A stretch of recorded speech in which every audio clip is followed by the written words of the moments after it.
หีนังธัมมังนะสีวายะปามาเทนะนะสังวะเสมิจฉาทิฏฐินะสีวายะนะชิยาโลกวัฏฐโนแปลว่าบ่ควรเสพธรรมที่เลวบ่ควรอยู่ด้วยความประมาทบ่ควรเสพมิจฉาทิฏฐิบ่ควรเป็นคนหกโลกธรรมที่เลวหมายถึงอกุศลธรรมทั้งปวงมีโลภะโทสะโมหะเป็นต้นซึ่งจะเป็นสาเหตุ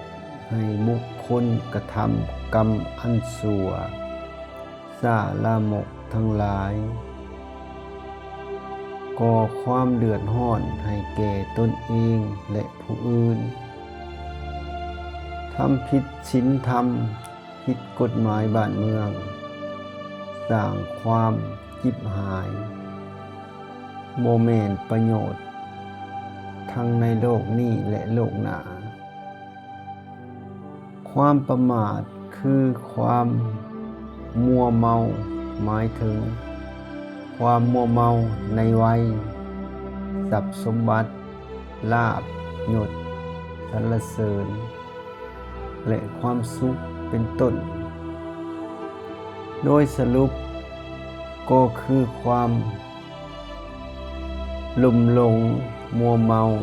ในอารมณ์อันเป็นสุขทั้งหลายนั่นเองบุคคลผู้ลุ่มหลงมัวเมานี่จะขาดปัญญาพิจารณาบ่เห็นสรรพสิ่งตามความเป็นจริงเหตุให้บ่มีความคิดที่จะแสวงหาทางหลุดพ้นไปจากความทุกข์เพราะมองบ่เห็นทุกข์นั่นเองมิจฉาทิฏฐิคือความเห็นผิดได้แก่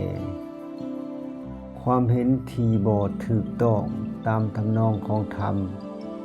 เห็นผิดไปจากความเป็นจริง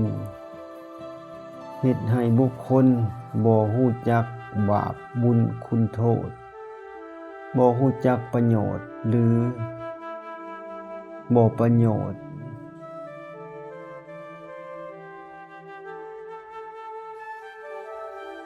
กล้าทำบาปทุกประเภทอย่างบ่เกรงกลัวก่อความจิบหายเดือดร้อนให้แก่ตนเองและผู้อื่นบุคคลผู้เสพธรรมที่เลวใช้ชีวิตด้วยความประมาทหลายไปด้วยมิจฉาทิฏฐิถือว่าเป็นคนหกโลกคือมีชีวิตอยู่ในโลกก็บ่ก่อประโยชน์ใดๆสาธุชนทั้งหลาย